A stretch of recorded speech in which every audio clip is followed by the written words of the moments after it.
एक लड़की थी जिसका नाम सफ़िया था। सफ़िया बहुत नेक और समझदार लड़की थी। वो घर के सारे काम बहुत कुशलता से करती थी। सिलाई का काम भी उसे बहुत अच्छा आता था। लेकिन अफसोस, वो अपनी बहनों जितनी सुंदर नहीं थी। यही वजह थी कि सालों तक उसके रिश्ते के लिए कोई नहीं आया। आखिरकार उसकी शादी एक ऐसे आदमी से हो गई जो उससे 20 साल बड़ा था। उसका नाम था अरहान। अरहान बहुत गुस्सैल और सख्त मिजाज का इंसान था। वो छोटी छोटी बातों पर सफ़िया को डांटता था, उसे मारता था और अक्सर ताना मारता था कि मैंने तुझसे शादी सिर्फ अपनी सेवा के लिए की है, तेरे चेहरे के लिए नहीं। सफ़िया सब कुछ सहन करती थी। वो ईश्वर से दुआ करती थी कि एक दिन उसके पति का दिल बदल जाए, लेकिन वो अपनी माँ या मोहल्ले की किसी को कुछ नहीं बताती थी। जब भी किसी के घर जाती, खुद को अच्छे से ढक कर जाती ताकि मार के निशान कोई न देख ले। दिल में वो अपनी बहनों की खुशी देखकर खुश होती थी। एक दिन सफ़िया पानी भरने कुएं पर गई। वो दूर से ही 5 घुड़सवारों की रस्सी खींच रही थी। उनके कपड़े गंदे थे, लग रहा था कि वे लंबी यात्रा से आए हैं। वे घोड़ों से उतरे और सफ़िया से पानी मांगा। सफ़िया ने घड़े से पानी निकालकर सबको पिलाया। वे खुश हुए और बोले, बहन, हम राजा के सिपाही हैं। हमने सुना है कि तुम्हारे गांव में एक बहुत बड़ा वैद्य है जो हर बीमारी ठीक कर देता है। सफ़िया हैरान हुई और पूछा, क्या राजा बीमार है? एक सिपाही ने कहा, नहीं, राजकुमारी ने मछली खाई थी, उनके गले में कांटा फंस गया है और कोई वैद्य उसे निकाल नहीं पाया। सफ़िया ने मन में सोचा, ये बदला लेने का अच्छा मौका है, इस क्रूर पति से जो मुझे दिन रात मारता और अपमानित करता है।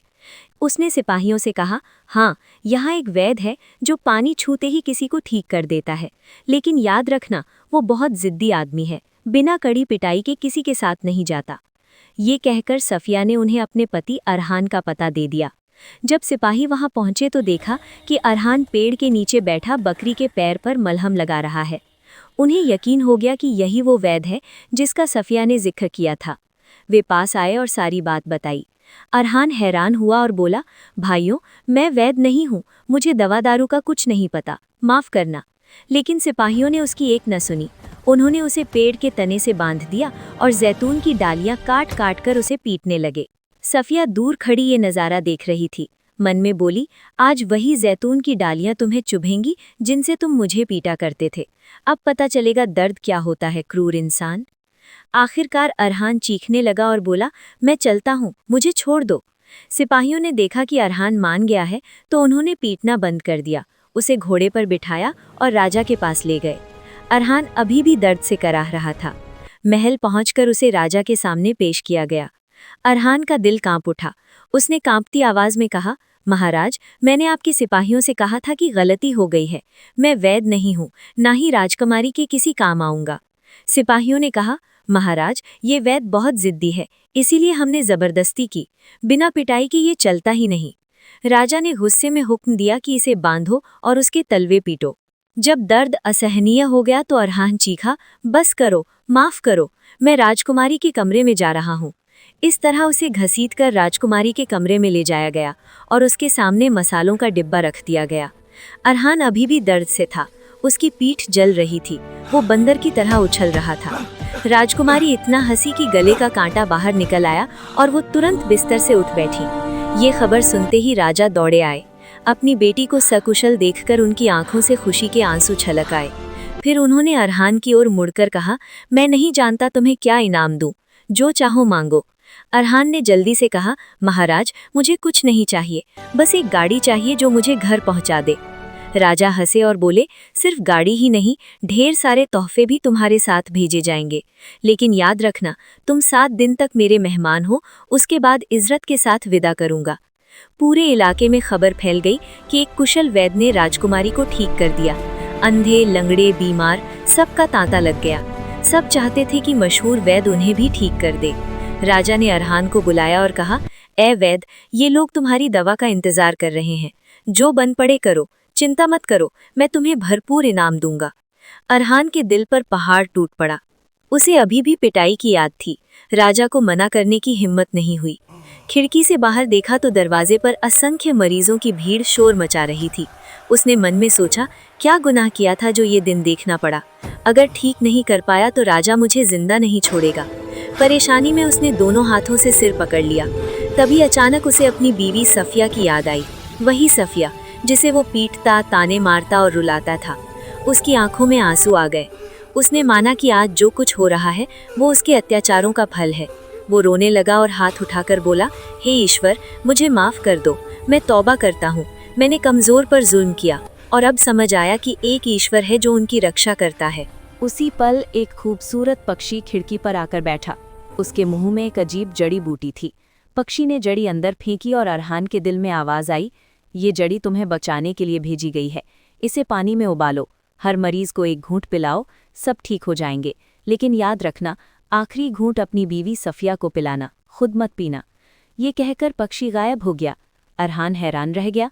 पहले तो लगा सपना है, लेकिन जड़ी सामने पड़ी थी। उसने उसे उठाया और राजा से कहा, महाराज, मैं सबको ठीक कर दूंगा, लेकिन ये मेरा आखिरी काम होगा, उसके बाद मुझे जाने दे। राजा ने वादा किया। फिर एक बड़ा देगची मंगवाई गई जिसमें पानी भरकर आग जलाई गई। पानी उबलने लगा तो अरहान ने जड़ी डाल दी। राजा खड़े खड़े सब देख रहे थे। वे सोच रहे थे, इस छोटी सी जड़ी से इतने सारे मरीज कैसे ठीक होंगे? यह आदमी महान वैद्य है या धोखेबाज? खैर, देखते हैं। अगर एक भी मरीज ठीक ना हुआ तो इसका अंजाम बुरा होगा। जब दवा ठंडी हुई तो मरीजों की लाइन लगी थी। अरहान ने कटोरी भरी और हर मरीज को एक घूंट पिलाने लगा। कटोरी खाली हो गई, बस एक बूंद बची थी जिसे उसने छोटी शीशी में डालकर अलग रख दिया। फिर थक कर वो हरे कमरे में आराम करने चला गया। वो अभी बैठा ही था कि बाहर खुशी के शोर सुनाई दिए। लोग ईश्वर को धन्यवाद दे रहे थे। अरहान डर गया और दौड़कर खिड़की से झांका। जो लंगड़ा चल नहीं सकता था वो खड़ा होकर चल रहा था। जो अंधा था वो आंखें खोलकर दुनिया देख रहा था और बाकी सारे बीमार ईश्वर के हुक्म से ठीक हो गए थे। इसी बीच राजा आए।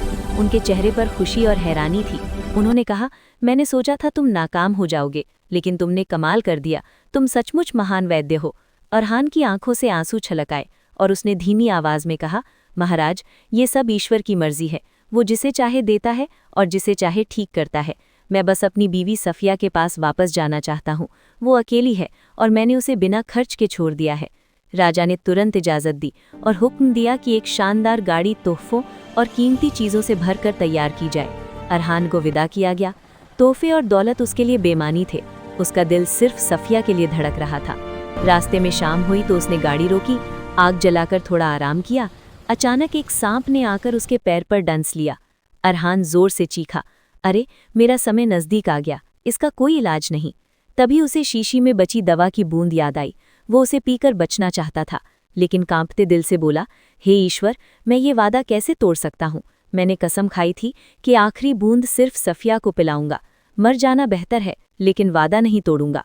उसने अपना पगड़ी पेड़ से बांध ली और सांसें भारी होने लगी। अचानक वही खूबसूरत पक्षी उसके सामने आकर बैठा। पक्षी बोला, तुमने अपनी तौबा सच्ची साबित कर दी। अगर तुम वो बूंद पी लेते तो उस वक्त मर जाते, क्योंकि वो दवा तुम्हारे लिए नहीं, तुम्हारी बीवी सफिया के लिए थी। ईश्वर ने राजकुमारी के गले में कांटा इसलिए डाला था ताकि तुम वहां पहुंचो और ये इलाज मिले। जान लो, ये दवा तुम्हारी बीवी को हमेशा के लिए सुंदर बना देगी। अरहान ने आह भरी, लेकिन मैं इस सांप के जहर से मर जाऊंगा। लगता है ईश्वर नहीं चाहता कि मैं उसके साथ जीऊं। पक्षी मुस्कुराया और बोला, हे मूर्ख, ये सांप जहरीला नहीं था। मैं सिर्फ तुम्हारी सच्चाई परखना चाहता था। तुम्हारी बीवी जहरीली थी। अरहान उठा और गाड़ी में बैठ गया। जब वो अपने गांव पहुंचा तो देखा कि सफिया गाड़ी हाँक रही है और गुनगुना रही है। उसने कहा, सफिया, तुम कहाँ जा रही हो? ये घर तुम्हारे बिना सूना लग रहा था। सफिया की आंखों में आंसू आ गए। वो दौड़ी आई और अपने पति को देखकर हैरान रह गई। अरहान ने पहली बार अपनी बीवी को गले लगाया और उसके सिर पर चूमा। ये उसके लिए नया था।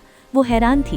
अरहान बोला, सफिया, आज से तुम सिर्फ मेरी बीवी नहीं, मेरे लिए सबसे कीमती हो। मैं महल से तुम्हारे लिए कीमती तोहफे और कपड़े लाया हूँ, और ये खास दवा जो तुम्हें और ज्यादा स्वस्थ और खुश रखेगी। सफिया ने खुशी खुशी उसे पी लिया। उसे स्वाद भी अच्छा लगा। फिर वो अंदर गई और अपने पति के लिए खाना बनाने लगी। थोड़ी देर बाद अरहान अंदर आया, लेकिन सफिया को देखकर उसकी आंखें फटी की फटी रह गईं। सामने कोई साधारण औरत नहीं, बल्कि चांद जैसा खूबसूरत चेहरा था। अरहान बोला, क्या तुम सचमुच मेरी सफिया हो? ये कैसे संभव है? मैं अपनी आंखों पर यकीन नहीं कर पा रहा। सफिया दौड़कर आई और जब उसने खुद को देखा तो अपनी खूबसूरती पर हैरान रह गई। अरहान ने प्यार से उसे देखा और बोला, ये सब ईश्वर का इनाम है। तुमने मेरी क्रूरता सही और ईश्वर ने तुम्हें सबसे अच्छा दिया। मैंने तुम्हें बहुत तकलीफ दी। अब दुआ करता हूँ कि ईश्वर मुझे माफ कर दे। फिर वे साथ बैठकर खाना खाने लगे। अरहान ने सफिया को फिर देखा और यकीन नहीं कर पा रहा था कि यही वो औरत है जिसे वो ताने मारता था। सफिया हंसकर बोली, अगर ऐसे ही देखते रहे तो मैं घमंडी हो जाऊंगी। ईश्वर ने उनके घर में शांति और खुशी भर दी। अरहान और सफिया ने बाकी की जिंदगी प्यार और सुकून से बिताई। ये ईश्वर की नेमत थी।